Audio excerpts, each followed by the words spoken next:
Histoire de mère et fille. Endométriose, la maladie et les causes spirituelles. Écoute bien, il y aura une surprise à la fin. Dans mon précédent podcast, je vous expliquais dans Ferme une Siam que j'avais des points à éclaircir avec ma mère qui est décédée à l'hôpital des suites d'un cancer généralisé et qui avait suivi un cancer du sein. En même temps, j'ai développé un fibrome de type endométriosique dans l'utérus. Il y a 15 jours, je suis donc allée voir une psychologue praticienne utilisant la technique EMDR pour pouvoir contacter ma mère défunte pour faire une SIAM, communication induite après la mort. Je pensais que ce serait facile pour moi et je me suis aperçue en définitive que mon chemin sur la voie de la guérison de l'âme ne faisait que commencer. En effet, la SIAM n'a pas pu aboutir comme prévu, car le contact n'a pas pu avoir lieu. J'étais trop dans le contrôle de mes émotions et il est fort possible que j'ai eu une amnésie traumatique. Je m'appelle Nicole et j'ai le projet de créer l'atelier de mes filles, car depuis la période Covid, j'ai décidé de me reconvertir dans l'aromathérapie. En effet, tout ce qui est en lien avec les plantes et la nature me passionne depuis toute jeune et j'ai toujours privilégié les remèdes naturels. Avec l'atelier de mes filles, je vais me consacrer à aider les femmes grâce à l'aromathérapie et aux cosmétiques naturels. Donc je reviens à la source de ma maladie, c'est-à-dire au moment où ma mère est entrée en clinique en soins palliatifs. À partir de cette date, en moins de 15 jours à peine, j'ai eu le diagnostic d'un fibrome et il a fallu opérer en urgence alors que je n'avais que 25 ans. Auparavant, j'avais eu un traitement hormonal contraceptif sous forme de 2 pilules à prendre à 2 périodes différentes dans le mois. Et en fait, je me suis mélangé les pinceaux, pour ainsi dire. Cependant, j'avais déjà des saignements importants lors de mes règles qui duraient 15 jours au moins, mais sans douleur abdominale excessive. Et cela a entraîné une sévère anémie pour moi. En consultation gynécologique, le praticien me dit qu'une intervention urgente est nécessaire. Elle était prévue par les voies naturelles, par anesthésie d'1 heure. Cependant, l'anesthésie a dû être reconduite 5 fois, en raison de l'ampleur du fibrome, car il avait pris tout l'espace de mon utérus. Le chirurgien a dû donc le reconstruire. Lors de l'opération, il a constaté qu'il s'agissait d'endométriose qui avait aussi migré vers les trompes et avait également atteint l'urétère de la vessie. Tout a été nettoyé et je me suis retrouvée avec une sonde urétérale. Cerise sur le gâteau, au vu du développement anarchique des cellules d'endométriose, il a même pensé à des cellules cancéreuses. Fort heureusement, et après analyse par le laboratoire, elles n'étaient pas malignes. Alors, qu'est-ce que l'endométriose ? Cette maladie touche une femme sur 10 et 40% d'elles ont des douleurs pelviennes chroniques.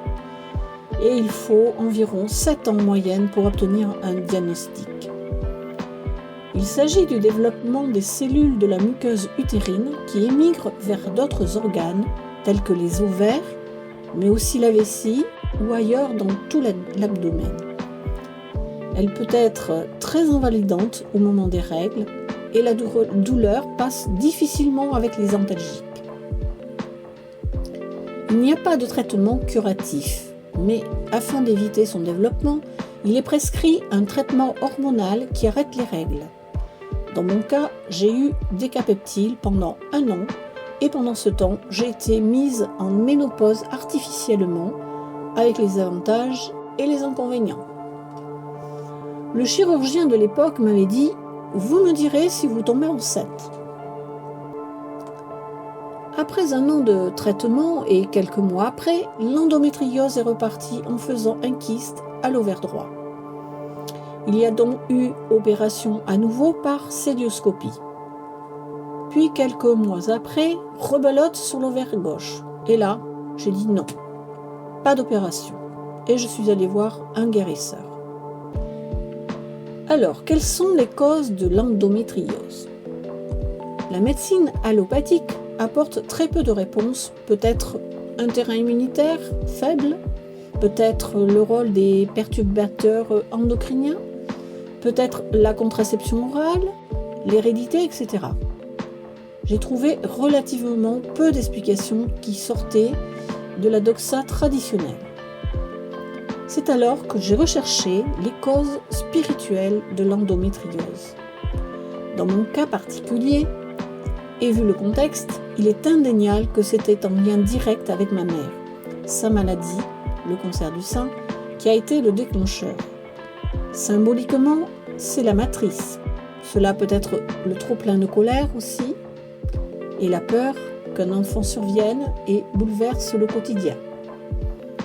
Lorsque je suis allée voir un guérisseur après mes 2 opérations et mon traitement hormonal, ce dernier m'a dit qu'il avait coupé les liens karmiques avec ma mère et mon ascendance. Il aurait été intéressant pour moi de faire une psychogénéalogie, c'est-à-dire une recherche transgénérationnelle sur ma famille. Cependant, tous mes descendants étaient décédés. En fait, je veux dire tous mes ascendants étaient décédés. C'est pour cela que je me suis tournée vers une Siam. Et n'ayant pas eu les réponses escomptées de la part de ma mère, j'ai fait des recherches sur Internet et j'ai trouvé très peu d'explications spirituelles, mis à part les vidéos d'Emmanuel Mouret-Vichard, très intéressantes sur ce sujet, sur sa chaîne Du féminin blessé au féminin sacré. C'est une thérapeute holistique spécialisée dans les troubles féminins, dont sur l'endométriose. Les renseignements apparaîtront en description au bas. Elle explique que c'est la maladie de l'enfant intérieur, in utero, et une blessure d'âme. Il s'agit aussi du féminin sacré qui a été blessé en lien avec un masculin blessé. Elle explique que c'est une transmission générationnelle par rapport aux lignées de femmes dans sa famille. C'est de la colère refoulée, de l'abandon et de la peur de la maternité. Elle nous dit que la guérison vient en changeant notre niveau de conscience sur cette maladie. Vous pouvez m'écrire sur ma boîte mail qui se trouve dans la barre de description si vous désirez quelques petites astuces pour celles qui seraient intéressées, notamment le produit homéopathique que m'avait conseillé mon guérisseur, qu'est-ce que j'ai utilisé comme alternative aux serviettes hygiéniques lorsque j'ai eu des saignements importants et quelles huiles essentielles utiliser pour les règles douloureuses. Post-scriptum, peu avant ma ménopause, je devais avoir la cinquantaine, ma gynécologue de l'époque m'a carrément conseillé de faire une hystérectomie. Allô ? Non mais, allô quoi ? J'ai dit adieu madame et je ne suis jamais revenue la voir. Surtout mesdames, à ne jamais faire, perte de la féminité, descente d'organes, etc. J'espère que le partage d'expérience, de cette expérience et de ces recherches pourra aider les femmes qui connaissent ce problème.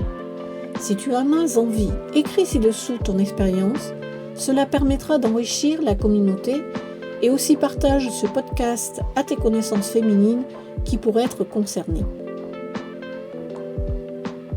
Si cette histoire te fait écho, merci d'activer la cloche afin d'être averti pour ma prochaine histoire, de liker et de t'abonner.